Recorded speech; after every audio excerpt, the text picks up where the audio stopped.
दोस्तों, अगर शेर जंगल का राजा है तो आसमान का राजा बाज है।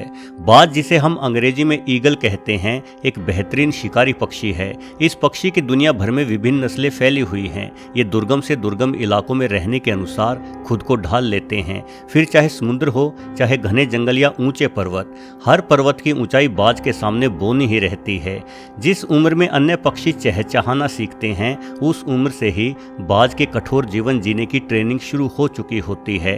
ये ट्रेनिंग ऐसी होती है जिसमें अगर प्रतिद्वंदी फेल हुआ तो नतीजा सिर्फ मौत ही है। माँ बाज अपने छोटे बच्चों के पंखों में जरा सी मजबूती आते ही उस बच्चे को अपने पंजों से पकड़कर आसमान की ऊंचाई पर ले जाकर छोड़ देती है। नन्हा बाज लहराता हुआ नीचे गिरता है, मौत को सामने देखता है तो डर के मारे पंख फड़फड़ाना शुरू कर देता है। यानी जिस ऊंचाई पर कोई जवान कौवा या चिड़िया नहीं उड़ पाएंगे, बाज का बच्चा उड़ान सीखता ही उस ऊंचाई से है। तेज हवा के थपेड़ों का रोजाना सामना होने के कारण जवान होते होते इस बच्चे में इतनी शक्ति और हिम्मत आ जाती है कि अपने आकार से 10 गुना बड़े जीवों को भी मार डालता है। बाज की पाए जाने वाली विभिन्न नस्लों में से कुछ नस्ल के बाज अधिकतर 70 साल तक जीवित रह सकते हैं, किंतु इस उम्र तक पहुंचने से पहले ये एक बेहद खतरनाक पड़ाव से गुजरते हैं। आपने देखा होगा कि बाज की चोंच आगे से मुड़ी हुई होती है। 40 साल की आयु तक पहुंचते पहुंचते ये चोंच इतनी अधिक मुड़ चुकी होती है कि बाज इस चोंच से शिकार नहीं कर पाता। साथ ही बीती उम्र के साथ बाज के पंख इतने भारी हो जाते हैं कि बाज को उड़ने में भी बेहद मुश्किल आने लगती है। उम्र के इस अनोखे पड़ाव पर शिकार ना कर पाने के कारण बाज के मरने के हालात आ जाते हैं, किंतु आसमान के इस राजा ने हार मानना नहीं सीखा। बाज अपनी चोंच को पत्थरों पर पटकने लगता है। इस क्रिया में इसे भयंकर पीड़ा होती है, किंतु ये हर पीड़ा को सहते हुए बिना किसी शिकायत के लहूलुहान होकर अपनी चोंच के अगले हिस्से को तोड़ डालता है। बाज का यह बलिदान इसका जीवन बचा लेता है और इसकी चोंच नए सिरे से बढ़ती हुई फिर से बाज को शिकार करने योग्य बना देती है, किंतु अभी भी बाज अपने भारी हो चुके पंखों के कारण कम सक्षम होता है। इसलिए अपनी नई उगी हुई चोंच से सबसे पहले बाज अपने पंखों को ही उखाड़ना शुरू कर देता है। दर्द तो इतना होता है कि अगर कोई दूसरा पक्षी हो तो मारे दर्द के ही मर जाए, किंतु आसमान पर राज करने वाला बाज अपने उसी आसमान को फिर से हासिल करने के लिए सारा दर्द सहता है। बाज को अपने इस बलिदान और तपस्या का फल मिलता है और अगले कुछ महीनों में इसके नए और बेहतर पंख उगाते हैं, जिनके दम पर यह बाज एक बार फिर से आसमान की ऊंचाई हासिल करता है। दोस्तों, अधिकतर पक्षी मौसम के आधार पर एक स्थान से दूसरे स्थान पर पलायन करते हैं। अधिक ठंड होने की स्थिति में पक्षी कम ठंडे इलाकों में पहुंच जाते हैं। ऐसा करते समय ये हजारों किलोमीटर की यात्रा करते हुए एक देश से दूसरे देश तक जा पहुंचते हैं, किंतु बाज ऐसा नहीं करता। ये किसी भी मौसम और किसी भी परिस्थिति को झेलने की काबिलियत रखता है। इसलिए यदि भोजन की उपलब्धता बनी रहे तो बाज जीवन भर एक ही स्थान पर रह सकते हैं। नर और मादा बाज मिलकर एक बड़ा घोंसला बनाते हैं। कई बार बाजों के 6 फीट लंबे घोंसलों को भी देखा गया है, यानी इन घोंसलों में एक इंसान भी समा सकता है।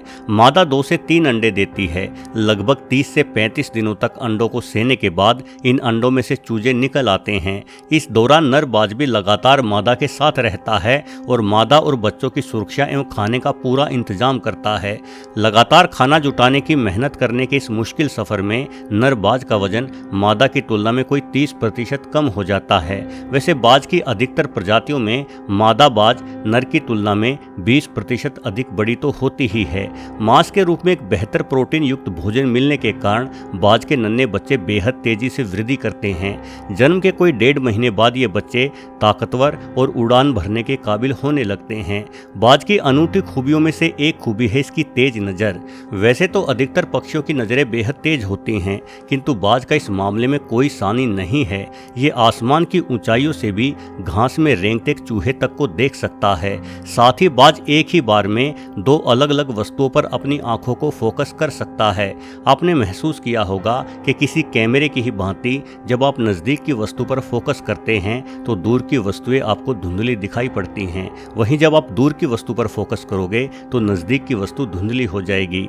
किंतु एक बाज एक ही साथ अपने नज़दीक भी और दूर भी बिल्कुल साफ साफ देख सकता है। यानी देखने के मामले में यह हम इंसानों से तो बहुत आगे है। फिलीपींस और आसपास के द्वीपों पर पाया जाने वाला फिलिपाइन ईगल दुनिया भर में पाई जाने वाली बाजों की 60 से से अधिक प्रजातियों में सबसे बड़ा है। एक पंख से दूसरे पंख तक इनका फैलाव 7 फीट तक हो जाता है। फिलीपींस में इस बाज को बंदरमार बाज कहा जाता है क्योंकि ये बाज मुख्यतः बंदरों का ही शिकार करता है। 5 से 7 किलो भारी ये बाज 20 किलो से भी अधिक भारी बंदर को एक ही वार में मार डालता है। ये अपनी मजबूत टांगों और इंसानी उंगली जितने लंबे पंजों से बंदर के ऊपर इतना तेज वार करता है कि बंदर की खोपड़ी तक टूट जाती है। ये बाज बड़ी ही आसानी से एक इंसानी बच्चे को भी उठाकर ले जा सकता है। बंदरों के अलावा ये शिकार करने वाली और मांस खाने वाली जंगली बिल्लियों तक को अपनी खुराक में शामिल करता है। हालांकि जंगली क्षेत्रों के लगातार सिकुड़ने के कारण आज फिलिपाइन ईगल पर लुप्त होने का भयंकर खतरा मंडरा रहा है। एक सर्वे के मुताबिक वर्तमान में मात्र 700 से 800 की संख्या में ही फिलिपाइन ईगल बचे हुए हैं। वहीं गोल्डन ईगल और बाल्ड ईगल बाजों की अन्य 2 बड़ी उपप्रजातियां हैं। हिंदी में बाल्ड शब्द का अर्थ होता है गंजा, किंतु बाल्ड ईगल का सर बालों रहित नहीं होता, बल्कि इसे ये नाम अपने सर के सफेद बालों के कारण मिला है। इस बाज को सी ईगल यानी समुद्री बाज के नाम से भी जाना जाता है क्योंकि अपने आहार के लिए यह मुख्यतः समुद्री जीवों और मछलियों का ही शिकार करता है। कभी कभार ये छोटे मगरमच्छों और छोटी शार्कों तक को मार डालता है। बाल्ड ईगल उत्तरी अमेरिका महाद्वीप पर पाया जाता है। वहीं गोल्डन ईगल उत्तरी अमेरिका सहित उत्तरी एशिया और यूरोप के देशों तक फैला हुआ है। ये बाज मुख्यतः पहाड़ी क्षेत्रों में रहना पसंद करता है, जहां इसे पहाड़ी बकरे के साथ साथ हिम तेंदुए जैसे घातक शिकारी जानवर का शिकार करते हुए भी देखा गया है।